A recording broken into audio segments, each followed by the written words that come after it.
Scene മാറ്റുന്ന സിനിമയായിട്ട് അതിന് പിന്നാലെ നമുക്കൊക്കെ സിനിമയുടെ പുതിയ ബിസിനസ് ഓപ്പണിങ്ങുകളിലേക്ക് എത്തുന്നു. ഈ സിനിമ വന്ന് ഭയങ്കര ഒരു വലിയ വിജയം അല്ലെങ്കിൽ ബോളിവുഡിൻ്റെ ഒരു സീൻ മാറ്റിക്കഴിഞ്ഞ് കഴിഞ്ഞാൽ ആൾക്കാർ പിന്നെ ഒരു ചർച്ച തുടരുകയാണ്.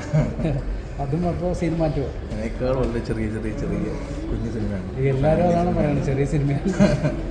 തുടരും ഒരു കംപ്ലീറ്റ് ഫാമിലി ബേസ്ഡ്, നമുക്ക് കാണാൻ ഇഷ്ടപ്പെടുന്നു അല്ലെങ്കിൽ ഫാമിലി ഓഡിയൻസിനൊക്കെ ഇഷ്ടപ്പെടുന്ന ഒരു കൈൻഡ് ഓഫ് ലാലേട്ടനെ ചെയ്യുന്ന സിനിമയാണ്. അതും എമ്പുരാനൊന്നും തമ്മിൽ യാതൊരു കമ്പാരിസൺ. എമ്പുരാൻ കുറച്ചും കൂടി വലിയ ലാൻഡ്സ്കേപ്പ്, കുറച്ചും കൂടി ചെറിയ ലാൻഡ്സ്കേപ്പിലുള്ള സിനിമയാണ്.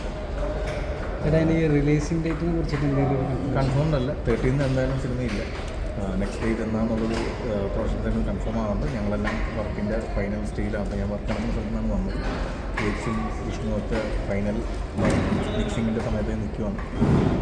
ഞങ്ങൾ ഓൾമോസ്റ്റ് ഈ സമയത്ത് തന്നെ ഒരു 10 days വർക്ക് കംപ്ലീറ്റ് ആവും. ദെൻ ലെറ്റ്സ് സീ എന്നാണ് നമുക്ക് പ്രോപ്പർ റിലീസ് ഡേറ്റ് കിട്ടുന്നത്.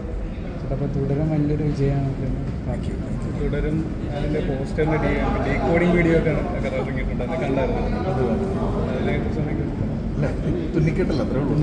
കുറേ ജീവിതങ്ങൾ ദൃശ്യം പോലെയാണെന്നൊക്കെ പറയുന്നത്. അങ്ങനെയൊന്നും ദൃശ്യം പോലെ ഉണ്ട്. വളരെ ചെറിയ ഫാമിലി ഇമോഷൻസ്, ചെറിയ ഹ്യൂമറൊക്കെ ആയിട്ട് എൻ്റെ സൗദി വെള്ളക്കയും ജാവയിലൊക്കെ ഉള്ള പോലത്തെ കണ്ടന്റ്. Okay, thank you.